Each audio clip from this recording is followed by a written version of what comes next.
Olá, amados irmãos e irmãs, é um prazer aqui novamente falando com vocês agora, como eu tinha falado no outro vídeo anterior a esse, que é sobre Mateus, né, Evangelho de Mateus, do capítulo 15, né, eu ia falar todo o capítulo, mas não deu, porque o primeiro capítulo, do capítulo 1, do versículo 1 ao versículo 20, ele foi muito bom de falar dele, eu falei muito e extrapolei meu tempo, e ia ficar muito longo, então eu dividi. Vou falar agora, continuando, né? Eu vou continuar agora do versículo 21, né? Então, anote aí na sua Bíblia, Mateus capítulo 15, vou continuar do 21, né? Vou tentar falar aqui falar do 21 ao 39, né? Porque o outro lá, ele teve um significado muito bom para você entender muitas coisas de uma vez por todas, né? Entender que o amor do Senhor Jesus Cristo foi dado para você em todas as circunstâncias, que você não precisa se preocupar com circunstância nenhuma.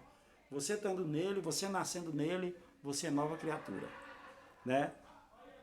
Então vou continuar aqui. Esse meu propósito aqui de estar lendo a Bíblia junto com vocês é um projeto meu de ler a Bíblia toda, né? E estou tudo gravando para que amanhã depois pessoas que talvez não tenham condição de comprar a Bíblia, né? Ou talvez até a Bíblia de papel ela vai desaparecer. Eu mesmo estou aqui com uma já que é digital, né? Aqui no meu tablet, né? E é uma versão dessa. Então a Bíblia de papel vai desaparecer, vai estar futuramente vai estar mais a digital, né? Mas se você às vezes não tiver condição de ler, às vezes você pode ser uma pessoa que está cega, você é cega de verdade, às vezes você não gosta de muito estar lendo, então escute, né? A palavra do Senhor não é um videozinho curto, meus vídeos não são curtos, são longos, geralmente são longos, porque não dá para falar a palavra do Senhor em 3 palavras, não dá para fazer isso, né? A gente tem que falar, e você ouvir, para poder você ter fé. Porque a fé vem pelo ouvir e pelo falar. Quando você estiver ouvindo, a sua fé vai começar a nascer em você. E depois você também vai começar a falar como eu estou falando. Então, isso chama-se fé, né? E eu creio que você vai ficar com muita fome do Senhor, né? Quero que você peça aos seus amigos, compartilhe essa palavra, se inscreva no meu canal, que vai ser bom e vai ser prazeroso, né? Eu estou falando da minha maneira, eu não sou daquelas pessoas que é muito inteligente, eu não falo muito bem, eu erro algumas palavras, mas eu falo de uma forma que você vai entender. Então vamos lá, continuando. Jesus atende ao clamor dos gentios. E partindo Jesus dali, foi para as partes de Tirom e de Sidom. E eis que uma mulher cananeia, que saíra daquelas cercanias, clamou, dizendo: Senhor, Senhor, filho de Davi, tem misericórdia de mim, que minha filha está miseravelmente endemoniada. Mas ele não lhes respondeu palavra, e os seus discípulos, chegando a ele, rogaram-lhe, dizendo: Despede-a, que vem gritando atrás de nós. E ele respondendo disse: Eu não fui enviado senão às ovelhas perdidas da casa de Israel. Então chegou ela e adorou, dizendo: Senhor, socorre-me. E ele disse: Sim, aliás, socorre-me, né? Ele, porém, respondendo, disse: Não é bom pegar no pão dos filhos e deitá-lo aos cachorrinhos? E ela disse: Sim, Senhor, mas também os cachorrinhos comem das migalhas que caem da mesa dos seus senhores. Então respondeu Jesus e disse-lhe: Ó mulher, grande a tua fé, seja isso feito para contigo como tu desejas. E desde aquela hora a sua filha ficou sã, né? Essa parte é uma parte muito boa, muito bacana, né? Porque ela praticamente um ato de fé, né? Ela teve muita fé no Senhor Jesus e ela sem eu conhecê-lo bem, mas só de ouvir falar, ela sabia que curava. E ele retruncou a ela dizendo aquelas palavras e ela se defendeu, que até os cachorrinhos comem das migalhas que caem da mesa dos seus senhores. Isso é muito forte, né? Uma pessoa dessa tem muita fé. que é a questão da fé que falei no primeiro vídeo, né? Não vou me debater muito porque eu tenho que terminar o resto do versículo, né? Então, agora continuando, né? Esse versículo aí, essa parte aqui, que é a parte falando Jesus atende ao clamor dos gentios, foi até o 21, do 21 até o 28, né? Os gentios é justamente essa mulher, né? Ela, na verdade, ela é uma mulher do povo, né? Ela não faz parte da casa de Israel, porque ela não cria, ainda não estava convertida, ela não tinha nascido de novo. Mas ela estava querendo isso, né? Porque Jesus tinha sido mandado para os filhos de Israel. E como todo mundo sabe, os filhos de Israel foi um dos principais responsáveis por crucificação de Jesus. E que se cumpriu aí o mandamento, a profecia, né? O decreto divino do Senhor Deus, e depois passou a ser pregado o evangelho para todos os gentios, para todo mundo. Que somos nós hoje. Hoje nós éramos os gentios e hoje nós continuamos sendo os gentios, mas hoje somos a igreja do Senhor. Por quê? Porque nós cremos sem termos visto. Nós cremos sem ter sido o povo de carne, ou seja, dos israelenses, dos hebreus, que era do Senhor quando ele veio na época, né? Mas por causa de tudo isso que aconteceu, ele estendeu toda a sua misericórdia, toda a sua graça, todo o seu favor imerecido para nós, que não merecíamos nada, né? Então vamos lá, continuar. Outra multiplicação de pães. Continua do versículo 29 e vai até o final, né? Vai até o 39. Então, partindo Jesus dali, veio ao mar da Galileia e subindo a um monte, assentou-se lá. E vieram a ele grandes multidões, que traziam consigo coxos, cegos, mudos, aleijados e outros muitos. E os lançaram aos pés de Jesus, e ele os sarou. Olha que maravilha. De tal sorte que a multidão se maravilhou, vendo os mudos a falar, os aleijados sãos, os coxos a andar e os cegos a ver. E glorificava a Deus, o Deus de Israel. E Jesus, chamando os seus discípulos, disse: Tenho compaixão da multidão, porque ela já está comigo há 3 dias, e não tenho o que comer, e não quero despedi-las em jejum para que não desfaleçam no caminho. E seus discípulos disseram-lhe: De onde nos viriam num deserto tantos pães para saciar tal multidão? E Jesus disse-lhes: Quantos pães tendes? E eles disseram: 7, e uns poucos de peixinhos. Então mandou a multidão que se assentasse no chão. E tomando os 7 pães e os peixes, e dando graças, o partiu e deu-os aos seus discípulos, e os discípulos à multidão. E todos comeram e se saciaram, e levantaram dos que sobejou 7 cestos cheios de pedaços, né? Ou seja, aqui a palavra sobejou significa sobrou, né? Sobrou 7 cestos, né? Largaram, deixaram, comeram demais, né?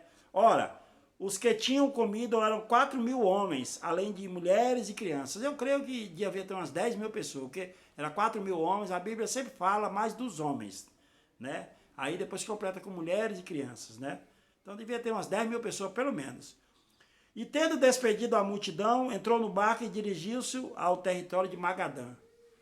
Então, meus irmãos e minhas irmãs, Jesus mostrou para essa multidão, para esse povo, olha, você sabia, quando Jesus andou aqui na terra, ele curou a todos, todos. Teve momentos de avivamento, onde ele chegou nas multidões, e era tanta gente que ele não dava mais tempo de pôr a mão. E ele saiu andando assim no meio da multidão, e a multidão só tocando na veste dele, só tocando no manto dele, só tocando nas roupas dele, e ficaram curadas. Deus, Jesus nesse dia, ele liberou poder, ele liberou bênção, ele liberou cura para todos. Jesus nunca podia ir nem a um velório. Se Jesus fosse a um velório, ele levantava o defunto. Tá vendo? Então esse foi nosso Deus. Nós não vimos, mas está escrito. Está escrito. E isso aconteceu há 2.000 anos atrás. Sim. Há 2.000 anos atrás, o seu pecado, o problema do seu pecado já estava sendo providenciado. Há 2.000 anos atrás, meu irmão e minha irmã, os seus problemas Deus já estava vendo. Qual é o problema do Tarcísio, da Maria, da Joana, da Marta, da Raimunda, da Cláudia, da Josefina, de todo mundo. Há 2000 anos atrás, Deus já estava, meu amigo, planejando uma forma de não ver mais o seu pecado. E Jesus veio a esse mundo, andou entre nós, andou na terra, viveu até os 33 anos e curou a todos. E com o seu sangue, de uma vez por todas, ele resolveu o problema dos nossos pecados. Se isso não tivesse acontecido, meu amigo, nunca... Eu sei que às vezes tem muita gente que assiste, né, aquela... na Páscoa, geralmente passam na Páscoa, né, principalmente algumas tradições de algumas igrejas, né, e televisões também exibem sempre a vida de Jesus, a morte de Jesus, a crucificação de Jesus. E tem muita gente que fica chorando, com pena do sofrimento, né? Tem um filme aí que foi feito por um ator aí que tem muita violência, né? Realmente Jesus sofreu essa violência, tudo aquilo ali. Mas não chore, fique alegre, se alegre, fique alegre. Você não tem que chorar. Deus não era um coitadinho. Ninguém matou ele não. Ele se entregou à morte. O homem não tinha condição de matar o Senhor Jesus. A Bíblia fala que quando Jesus estava no jardim lá do Getsemane, e quando vieram os guardas para prendê-lo, e eles perguntaram quem era Jesus, né? Onde estava Jesus. E ele falou, eu sou. Por 3 vezes eles perguntaram, e por 3 vezes Jesus falou. E 3 vezes todos os soldados caíram no chão, todos. Então só ele falar, eu sou, todo mundo caiu no chão. Imagina se ele fala, morram. Todo mundo morria. Ele tinha legiões de anjos ao seu redor. Os anjos estavam com ele. Mas aquilo ali tinha que acontecer. Aquilo ali era um decreto do Senhor Deus, do nosso Deus, né? Que mandou seu filho, né? Trazer a nota fiscal, assinar e carimbar a promessa dele, que ele tinha feito. Na época de Abraão, ele tinha feito essa segunda aliança, né? Então, quando Deus não é homem para mentir, ele não é filho do homem para mentir, Deus não mente, né? Ele honra os seus compromissos. E mesmo assim, ele aprovou para o homem, né? Mandando o seu próprio filho trazer a nota fiscal, carimbar, selar. E a única forma disso ser selado foi através do sacrifício, através do sangue. O sangue tinha que ser derramado. Então não fique triste, meu amigo. Não fique achando que Jesus era um coitadinho. Não ache que Jesus foi um homem bom, um exemplo. Não. Ele era o nosso Deus, que trouxe a nossa nota fiscal, que trouxe o nosso selo, que nos selou e nos blindou, e nos deu a salvação eterna dos nossos pecados. Então todos os nossos pecados foram pagos na cruz, mediante esse sacrifício. Foi tudo consumado, como ele falou, está consumado. E de maneira nenhuma ele veio para perseguir, de maneira nenhuma. Até os próprios que provocaram a morte dele, e o que Jesus falou na cruz? Ele falou, perdoai-vos, Pai, eles não sabem o que fazem, né? Então, Jesus ele não veio para condenar ninguém, ele não veio para matar ninguém, para destruir ninguém. Então não pense que você aí que às vezes deixa de ir na igreja, deixa de ir no culto porque você vai beber com os amigos, porque você vai a uma festinha de aniversário, porque você vai namorar. Não, meu irmão, fica na paz. Esse problema aí de pecado, Deus já resolveu. Jesus na cruz já pagou. Ele veio trazer a nota fiscal, ele nos selou. Não é esse o nosso pecado. Como eu falei na parte primeira lá do capítulo de Mateus, do capítulo 15, né, do versículo 1 ao 20, né? O que faz a gente pecar de verdade não é o que a gente consome, não é o que a gente usa, e nem o que a gente come, não é o que entra pela boca, né? Simboliza isso, o que entra pela boca. O que nos faz ser condenados, muitas vezes, é o que sai da nossa boca. Porque o coração pensa e a boca profetiza.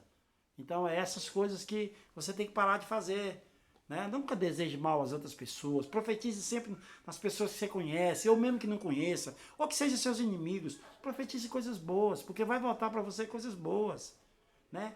Procure fazer o bem. Não é que você é obrigado a fazer, não, mas se você fizer, é melhor para você. Você está se santificando dia após dia, né? Porque você já está blindado, você já é santo. Deus já nos deu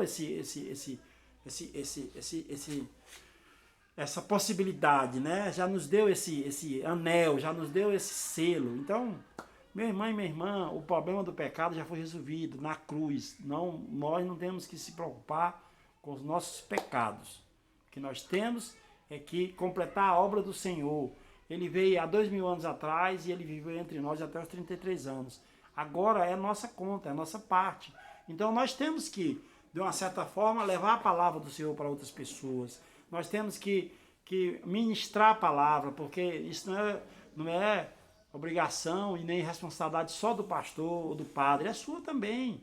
Né? Ministre a palavra, fale qualquer coisa sobre as coisas de Deus, sobre as coisas do Pai, sobre o perdão dos pecados, sobre como viver uma vida abundantemente aqui na terra, como usar esse favor imerecido que Ele derrama sobre nós todos os dias de maneira agradável, de maneira que possa agradar ao nosso Deus. Porque você será protegido, meu irmão. Os anjos do Senhor estarão sempre ao teu redor. Não tenha a menor dúvida. Você poderá ser, você não quer dizer necessariamente que você esteja em busca de riquezas. Até porque, meu irmão e minha irmã, eu, sinceramente, eu te falo, eu não vivo mais a minha vida em busca de riqueza, não. Dinheiro é bom para comprar carro bom, para comprar isso, mas de que adianta?